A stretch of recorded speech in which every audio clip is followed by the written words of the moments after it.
Vă salut, bine ați venit pe canalul meu, sunteți la Pomicul Analbant. În acest tutorial vreau să vă vorbesc despre anumite lucruri care țin neapărat de tratamentele toamnă-iarnă.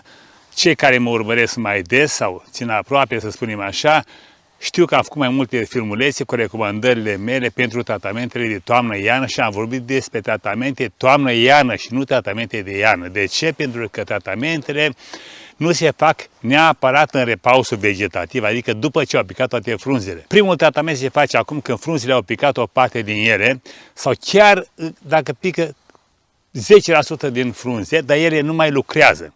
Vedeți dumneavoastră, frunzele acum care rămân pe pom, nu mai lucrează pentru pom. Mai mult de atât, ele consumă seva elaborată mai de mult, tot de ele de frunze, le consumă pentru a se susține. Și provoacă și anumite toxine pentru pomul respectiv, de exemplu. Și atunci noi facem tratamentele acum, în faza asta. De ce? Pentru că atunci când frunzele pică, să pice tratate, deci nu îmbibate cu spori de ciuperci sau bacterii. Asta este foarte important. Tratamentele de toamnă-iarnă sunt cel mai importante tratamente. De asta depinde dacă în vară vom avea surprize mari sau mici la pomii noștri fructiferi, adică cu boli dăunători pe ansamblu. Dacă faci tratamentele acum, avem o viață mai ușoară pe timpul vegetației, adică vara. Și haideți să vedem câte tratamente se fac și cum se fac ele și cu ce le facem. Asta este foarte important. Eu am spus așa, facem 2 tratamente pe bază de cupru toamna, 2 primăvara.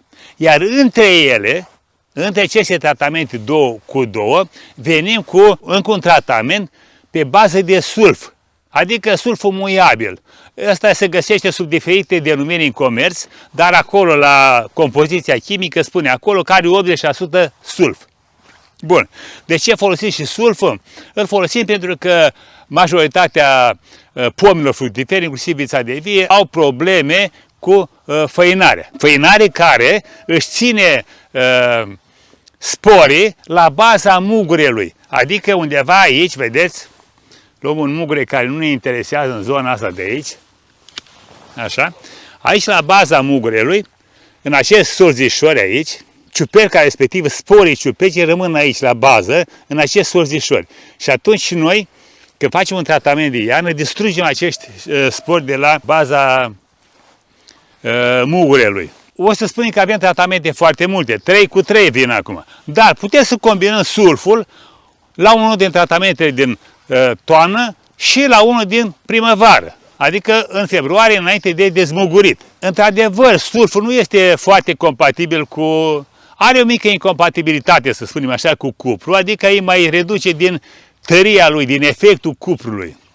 Dar nu are importanță foarte mare. Deci putem să combinăm aceste 2 substanțe la un tratament cu substanțe cuprice. Vedeți că majoritatea oamenilor care au venit aici la mine la fermă să cumpere pomi, au spus că ei folosesc, deja au cumpărat sulfat de cupru să facă albastru, tratamentul albastru. Asta este o denumire populară, veche, când nu se găseau alte substanțe preparate din acest cupru. Dar acum, cuprul respectiv, care este piatra vânătă, aceea la pachete, la 30-35 de lei, nu se folosește ca atare pentru horticultură, pentru că are un coeficient foarte mic de substanță activă, adică cupru metalic. Și trebuie să folosim substanțe făcute, industrializate din acest produs, care conțin anumite elemente diferite. De exemplu, folosim șamp. Șampul este unul din produse care conține hidroxid de cupru. Alt produs, de exemplu, cum e funguranul, conține oxiclorură de cupru. Vedeți dumneavoastră, fiecare are o anumită capacitate de a distruge anumite ciuperci sau în anumite cantități. Și atunci indicat ar fi așa, ca noi să folosim aceste substanțe, pentru că sunt și mai ieftine și mai eficiente. La prima vedere noi zicem că cupru este mai ieftin că 35 de lei kilogramul. Da, dar folosim 3 kg la 100 de litri de apă. Ori în cazul substanțelor preparate, industrializate, se folosește 10% din cantitatea asta, adică 0,2-0,3%, vedeți? Și atunci facem un calcul simplu o să vedem că ieșim foarte scump la acest sulfat de cupru și doar ne amăgește, vedem noi că e albastru peste tot, dar alea nu sunt decât reziduri. Deci asta am vrut să clarific neapărat ca dumneavoastră să știți, să aveți eficiență ce faceți atunci când faceți tratamentele. Un alt lucru important pe care vreau să vi-l relatez este că a apărut acum, în ultima perioadă, un alt produs pe bază de substanțe cuprice care se numește Cuprantol Duo. Este un produs bun pentru că are cele două substanțe în același spațiu, adică are și oxiclorură de cupru și hidroxid de cupru. Nu trebuie să folosim în alternanță cele două substanțe. Deci luăm Cuprantol Duo și avem două substanțe într-un singur loc. Facem două tratamente cu două substanțe diferite care au efecte speciale pe fiecare. Acum, haideți să vedem pe etape cum se fac tratamentele. Am spus 2 toamna, 1 înainte de picatul frunzelor și 1 după ce pică frunzele.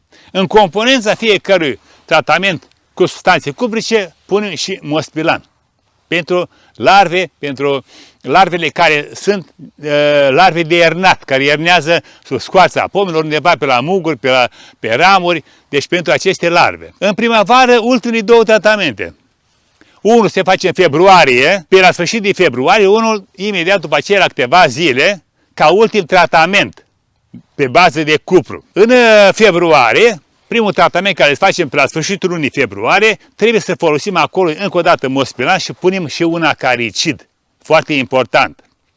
O să vorbim și despre sulf, care are un efect acaricid, dar are efect secundar. Trebuie ținut cont de acest lucru. Nu este un acaricid clar, cu să distrugă acariene. Are un efect secundar.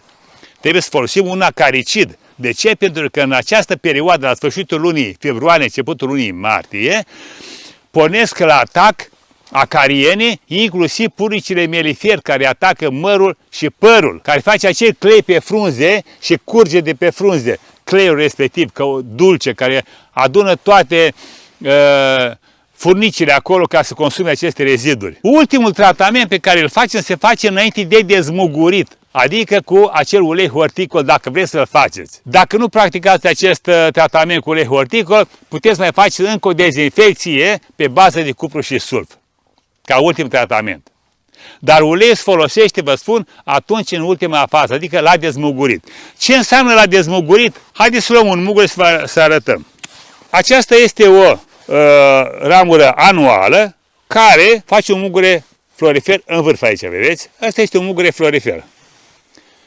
Este mugure florifer pentru că este bombat și grupat. Asta înseamnă că el are tendința de a flori și a face fructe. Înainte de a înflori acest mugure, crapă, partea de vârf aici crapă, se desface în mai mulți muguri cu o formă mai ascuțită.